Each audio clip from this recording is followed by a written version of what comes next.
नमस्कार आप सभी को।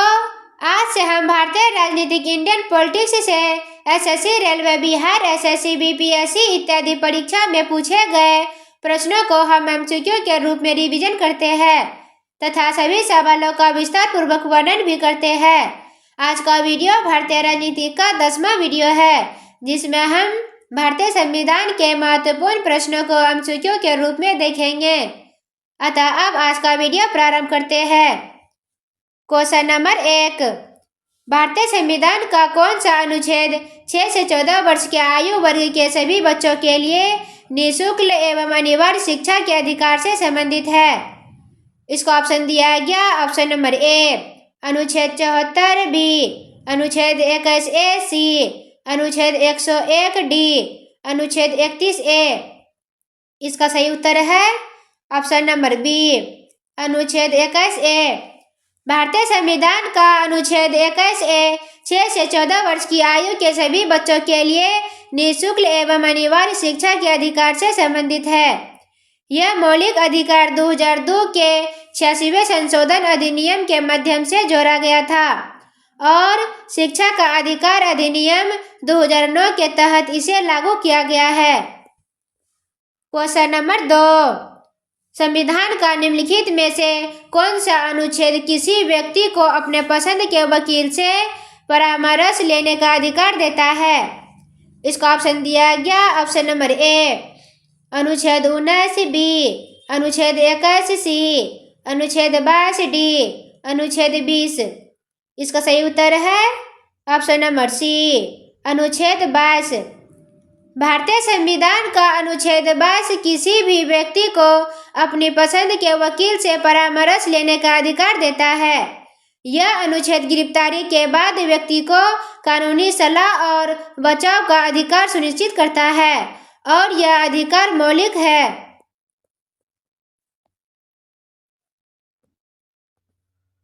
क्वेश्चन नंबर 3, भारत के संविधान का कौन सा अनुच्छेद कुछ मामलों में बंदीकरण और कैद से संरक्षण प्रदान करता है?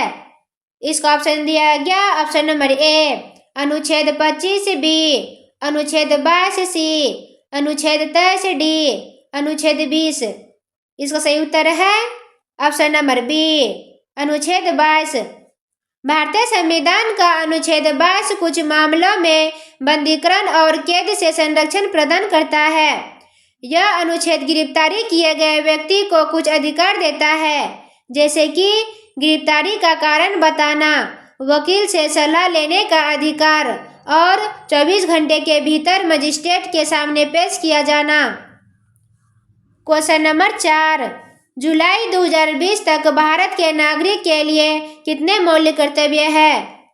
इसको ऑप्शन दिया गया। ऑप्शन नंबर ए, 11 कर्तव्य बी, 12 कर्तव्य सी, 10 कर्तव्य डी, 16 कर्तव्य।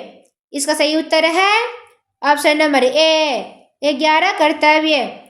जुलाई 2020 तक भारत के नागरिकों के लिए 11 मौलिक कर्तव्य थे।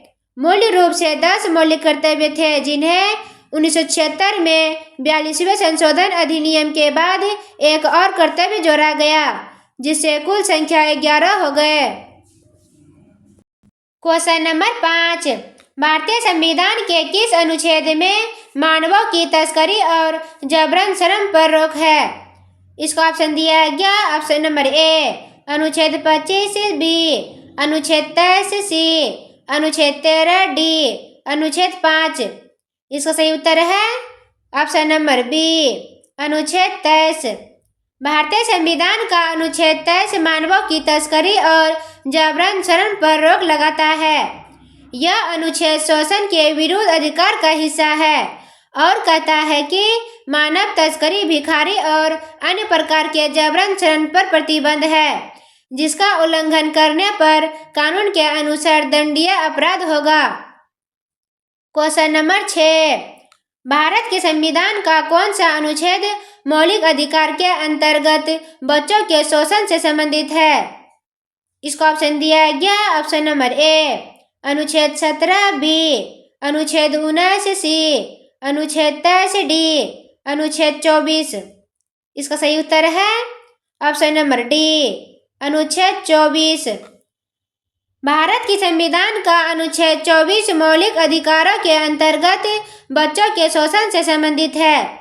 यह अनुच्छेद 14 वर्ष से कम उम्र के बच्चे को किसी भी कारखाने, खदान या किसी खतरनाक व्यवसाय में काम पर रखने से रोकता है। क्वेश्चन नंबर 7, भारत के संविधान का कौन सा अनुच्छेद किसी को भी 14 वर्ष के कम उम्र के बच्चे को कारखाने, खदानों आदि में नियोजित करने के रोकता है? इसको ऑप्शन दिया गया। ऑप्शन नंबर ए अनुच्छेद 24 बी, अनुच्छेद 25 सी, अनुच्छेद 23 डी, अनुच्छेद 26। इसका सही उत्तर है ऑप्शन नंबर ए अनुच्छेद 24। भारत के संविधान का अनुच्छेद 24 14 वर्ष से कम उम्र के बच्चे को किसी भी कारखाने, खदान या किसी अन्य खतरनाक रोजगार में नियुक्त करने से रोकता है। यह मौलिक अधिकार के तहत आता है और बच्चे को शोषण से बचाने के लिए बनाया गया है। क्वेश्चन नंबर 8, भारत के संविधान के निम्नलिखित में से कौन सा अनुच्छेद धर्म की स्वतंत्रता का अधिकार प्रदान करता है? इसको ऑप्शन दिया गया। ऑप्शन नंबर ए अनुच्छेद 14 से 18 बी, अनुच्छेद 19 से 22 सी, अनुच्छेद 23 से 24 डी, अनुच्छेद 25 से 28। इसका सही उत्तर है ऑप्शन नंबर डी अनुच्छेद 25 से 28। भारतीय संविधान का अनुच्छेद 25 धर्म की स्वतंत्रता का अधिकार प्रदान करता है। यह अनुच्छेद प्रत्येक व्यक्ति को अपने धर्म को मानने, उस पर आचरण करने और उसका प्रचार करने की स्वतंत्रता देता है।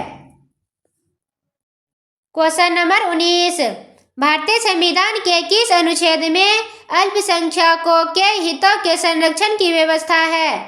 इसको ऑप्शन दिया गया। ऑप्शन नंबर ए अनुच्छेद 32 बी, अनुच्छेद 29 सी, अनुच्छेद 19 डी, अनुच्छेद 14। इसका सही उत्तर है ऑप्शन नंबर बी अनुच्छेद 29। भारतीय संविधान में अल्पसंख्यकों के हितों के संरक्षण की व्यवस्था अनुच्छेद 29 और 30 में की गई है।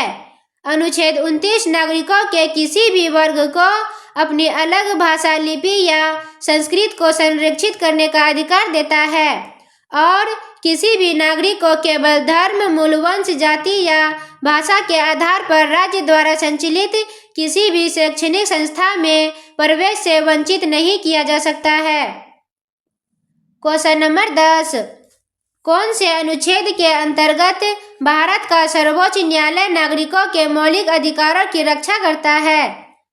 इसका ऑप्शन दिया गया। ऑप्शन नंबर ए अनुच्छेद 74 बी, अनुच्छेद 61 सी, अनुच्छेद 54 डी, अनुच्छेद 32। इसका सही उत्तर है ऑप्शन नंबर डी अनुच्छेद 32। भारत का सर्वोच्च न्यायालय अनुच्छेद 32 के तहत नागरिकों के मौलिक अधिकारों की रक्षा करता है। इस अनुच्छेद में संवैधानिक उपचारों का अधिकार कहा जाता है और यह सर्वोच्च न्यायालय को मौलिक अधिकारों को लागू करने के लिए रीट निर्देशक या आदेश जारी करने की शक्ति देता है। क्वेश्चन नंबर 11, अनुच्छेद 32 को भारत के संविधान का हृदय और आत्मा किसने कहा है? इसको ऑप्शन दिया गया। Option number A M.V. पैली बी, B.R. अम्बेडकर सी, जवाहरलाल नेहरू डी, सच्चिदानंद सिन्हा।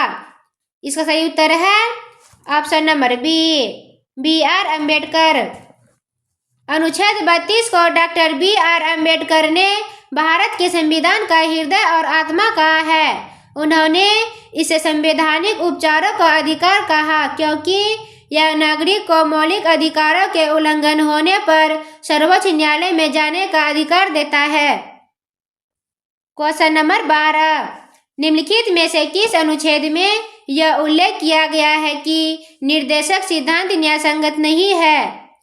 इसका ऑप्शन दिया गया। ऑप्शन नंबर ए अनुच्छेद 37 बी, अनुच्छेद 40 सी, अनुच्छेद 38 डी, अनुच्छेद 39। इसका सही उत्तर है ऑप्शन नंबर ए अनुच्छेद 37। अनुच्छेद 37 में यह उल्लेख किया गया है कि राज्य के नीति निर्देशक सिद्धांत DPSP न्यायसंगत नहीं है, क्योंकि वे किसी भी अदालत द्वारा लागू नहीं किया जा सकते हैं। हालांकि ये सिद्धांत देश के शासन में मौलिक है और कानून बनाते समय इसका पालन करना राज्य का कर्तव्य है। क्वेश्चन नंबर 13, भारत के संविधान का कौन सा अनुच्छेद राज्य के लोगों के कल्याण को बढ़ावा देने के लिए एक सामाजिक व्यवस्था सुनिश्चित करने का निर्देशक देता है? इसका ऑप्शन दिया गया। ऑप्शन नंबर ए अनुच्छेद 42 बी, अनुच्छेद 44 सी, अनुच्छेद 38 डी, अनुच्छेद 45। इसका सही उत्तर है ऑप्शन नंबर सी, अनुच्छेद 38। भारतीय संविधान का अनुच्छेद 38 राज्य को लोगों के कल्याण को बढ़ावा देने के लिए एक सामाजिक व्यवस्था सुनिश्चित करने का निर्देशक देता है। यह अनुच्छेद कहता है कि राज्य ऐसा सामाजिक व्यवस्था को सुनिश्चित और संरक्षित करने का प्रयास करेगा जिसमें सामाजिक, आर्थिक और राजनीतिक न्याय सुनिश्चित हो। क्वेश्चन नंबर 14, भारतीय संविधान का निम्नलिखित में से कौन सा अनुच्छेद राज्य को नागरिकों के आजीविका के पर्याप्त साधनों का अधिकार सुनिश्चित करने का निर्देशक देता है? इसका ऑप्शन दिया गया। ऑप्शन नंबर ए अनुच्छेद 29 बी, अनुच्छेद 27 सी, अनुच्छेद 39 डी, अनुच्छेद 33। इसका सही उत्तर है ऑप्शन नंबर सी, अनुच्छेद 39। भारतीय संविधान का अनुच्छेद 39 राज्य को नागरिकों के आजीविका के पर्याप्त साधन सुनिश्चित करने का निर्देशक देता है। यह नीति निर्देशक तत्वों का हिस्सा है जो राज्य की नीति को निर्देशित करता है ताकि पुरुषों और महिलाओं दोनों को समान रूप से आजीविका के पर्याप्त साधन प्राप्त हो सके। धन्यवाद।